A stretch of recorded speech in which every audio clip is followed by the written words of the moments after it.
Chapter 34. Optimus Prime. You have fought valiantly, but you come too late. No, said Optimus Prime. There must be something more I can do. Perhaps there is, and perhaps there is not. But there is yet one thing you may gain from your journey here. A different brightness flared within the core, then took shape. Optimus Prime had the sensation that the core was opening, peeling back an infinite number of layers, each of which was thinner than a single atom, and revealing to him what mysteries lay concealed within. The shape slowly resolved itself into an object, and the object slowly gave up the details of its appearance, surrounded by the wavering radiance of the sickly core. It seemed spherical, its exterior multifaceted and scored with ancient runic script whose meaning Optimus Prime could not decipher. First, you were given the title Prime by the High Council, Optimus, but that title is not theirs to grant. Alpha Trion pled your case as well, but even one so ancient and respected as he cannot determine the succession of primes. Not when Sentinel Prime still lived. Though Sentinel Prime had long since failed the role appointed him, the title was still his, and it was not until he passed it along to you that it was entirely yours. Now you shall have one other thing of which Sentinel Prime, for far too long, proved unworthy. Behold the matrix of leadership. It manifested fully out of the core's glow, the jewel from the hilt of Prima's sword, the symbol and talisman of each successive prime since the dawn of Cybertron's history. Take it, Optimus Prime. Be worthy of it, and be worthy of the title of Prime. Optimus Prime reached out and the matrix of leadership settled into the palms of his hands. The feeling of it changed something within him, as if he had only in that moment become conscious of the totality of his existence, the strength and power that lay within him, the responsibility he had to his fellow Cybertronians.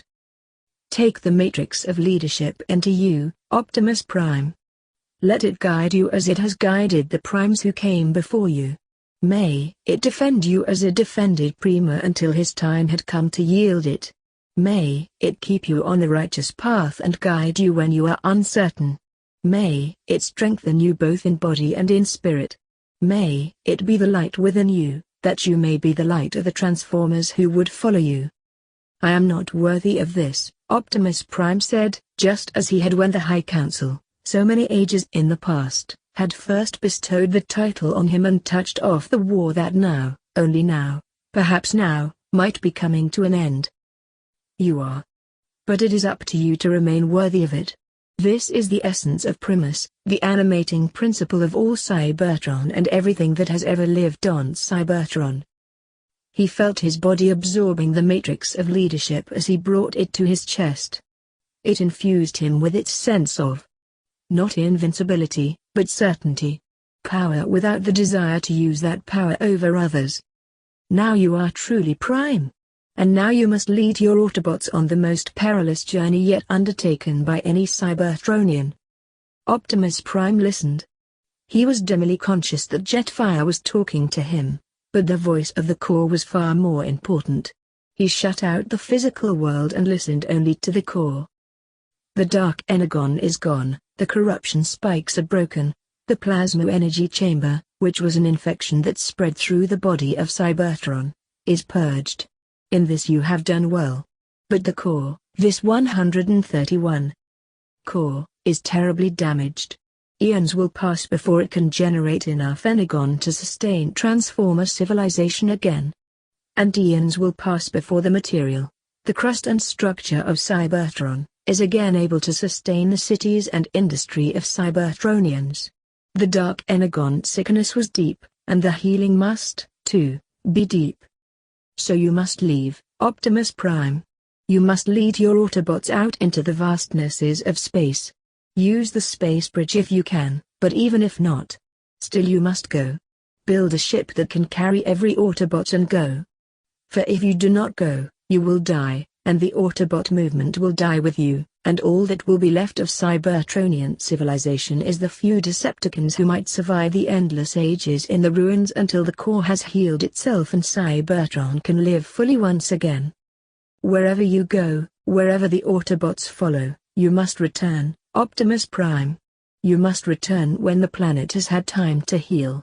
Bring back the matrix of leadership. You will know when. When you bring it back, you will be able to restore Cybertron to its former greatness. But that cannot happen yet. The core is too sickened, the structure of the planet too infected by the remnants of Dark Energon and the polluting effects of the essence of Unicron. There will come a day when the core and the matrix, working in concert through the person of you, Optimus Prime, will be able to restore Cybertron. And not just restore, you will lead Cybertron into a new age of unimagined wonders. This is your destiny. The matrix of leadership has awaited you. Guard its power within you, for one day it will be the light that leads us out of our darkest hour. But that day is not come yet. The day is far in the future. Now you must go. The path back to the surface was clear. The geosynchronous Energon bridge had gone dark, and its channel stretched straight and true from the core to the remains of Crystal City. When the core fell silent, Optimus Prime led Bumblebee and Jetfire to the base of that shaft. They started climbing in silence, and had come perhaps a third of the distance back toward the surface when Jetfire said, "What happened in there?" "The matrix of leadership," Optimus Prime said simply.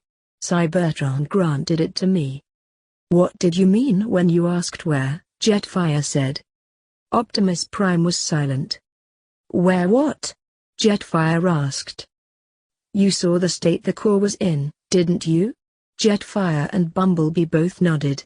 Optimus Prime paused, knowing that the next thing he said would mean life or death for more boss than he knew.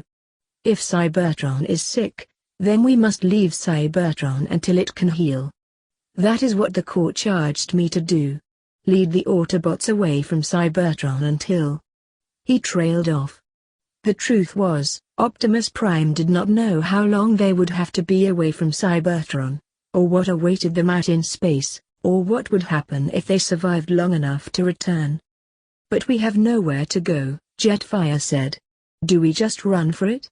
Fly into space and hope there's Energon out there somewhere? This is a death sentence." "That is what the core told me," Optimus Prime said. "Build a ship. Project Generation 1. "What's that?" Optimus Prime shook his head. He refused to say anything else until they had completed the climb back to the surface of Crystal City. It was dark, and above them the pinpoint light of Triptychon Station hung still, its orbit keeping it forever hanging over the lens of the geosynchronous Energon bridge even after the bridge had stopped transferring Energon. Optimus Prime wondered how much Energon was stored on the station, and how much of it had been recreated as Dark Energon. How would Megatron get it back down to the surface of Cybertron for his masses of Decepticons? Or would he keep it all for himself and his inner circle during the times of turbulence and scarcity that the core said were on the way? "Jetfire," Optimus Prime said.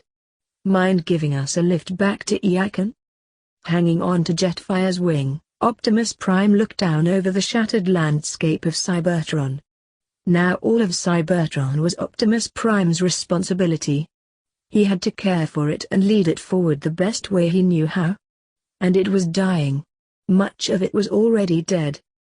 No Seeker patrols tried to intercept them. No Decepticon ground forces tried to shoot them down. It appeared for all the world as if Megatron was pulling his forces back and simply starving the Autobots out, waiting for the supply of Energon to dwindle enough that they would be weak when he made his final advance. The landscape below was empty. Nothing lived there.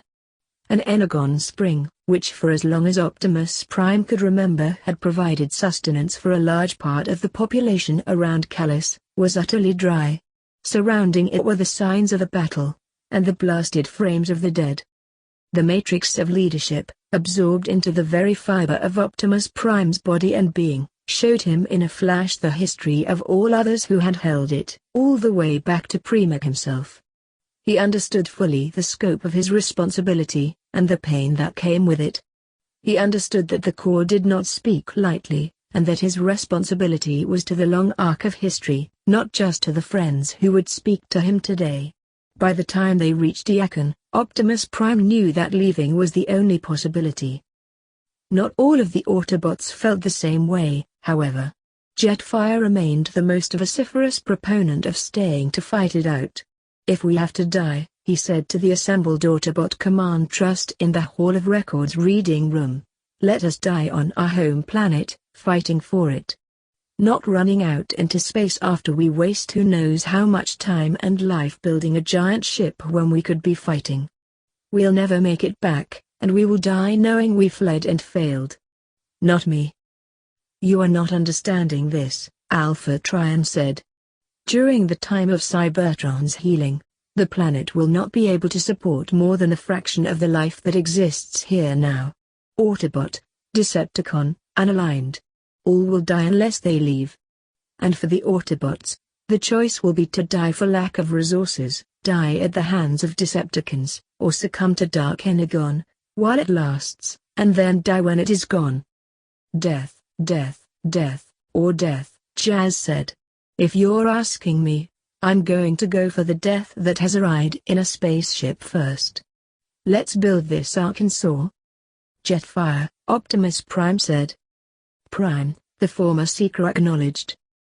"We need time to complete Project Generation 1. And I think the only way we're going to get it is to create the biggest diversion Cybertron has ever seen. So I need you to do an inventory on every spaceworthy craft we can find.